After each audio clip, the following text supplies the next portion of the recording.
Welcome back. In this tutorial, you will learn how to install apps on your Samsung Galaxy phone. If you are new here to my channel, consider to subscribe it. Let's get started.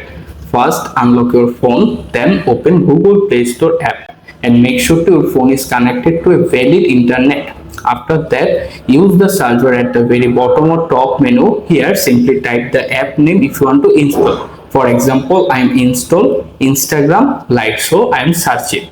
Once you find the exact name in the app, simply tap on their name to open the next page. Now you can see the blue install button. Once you found them, simply tap on it and wait to complete the process.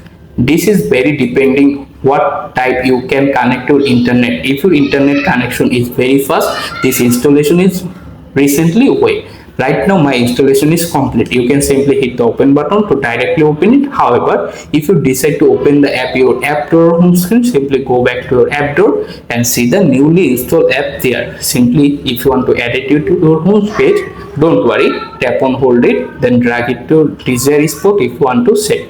That is how you can easily install apps on your Android or Samsung Galaxy phone. Thanks for watching. Bye, take care.